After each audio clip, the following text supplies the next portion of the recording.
एक छोटे से गांव में एक साधारण लड़का था जिसका नाम राघव था।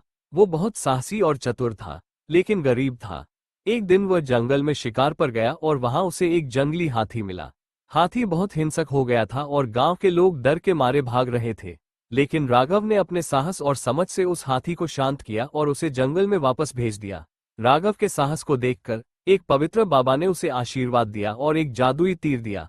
बाबा ने कहा, ये तीर केवल उस व्यक्ति के हाथों में शक्तिशाली होगा जो बिना किसी स्वार्थ के लोगों की मदद करता है। कुछ दिन बाद गांव में खबर आई कि राजकुमारी का स्वयंवर होगा। स्वयंवर की शर्त थी कि केवल वही व्यक्ति राजकुमारी से विवाह कर सकता था जो महल के पास स्थित एक बहुत ऊंची मीनार पर चढ़कर वहां से एक फूल तोड़ सके।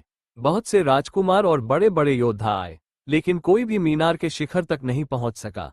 राघव ने मीनार की ओर बढ़ते हुए देखा कि रास्ते में एक जंगली बाघ खड़ा था जो सबको रास्ता रोकने की कोशिश कर रहा था।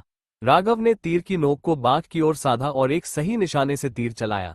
बाघ बुरी तरह घायल हो गया, लेकिन मरने से पहले उसने राघव से कहा, तुम्हारे अच्छे कर्म तुम्हें महान बनाएंगे। राघव मीनार तक पहुंचा, फूल तोड़ा और राजकुमारी के सामने प्रस्तुत किया। राजकुमारी ने राघव को देखकर समझ लिया कि उसके दिल में सच्चाई और साहस है। राघव ने शर्त पूरी की थी, लेकिन सवाल ये था कि असली हक किसका है। राजकुमारी ने फैसला किया कि राघव का हक सबसे ज्यादा है, क्योंकि उसने अपनी समझदारी, साहस और अच्छे कर्मों से यह साबित किया कि वो सही व्यक्ति है।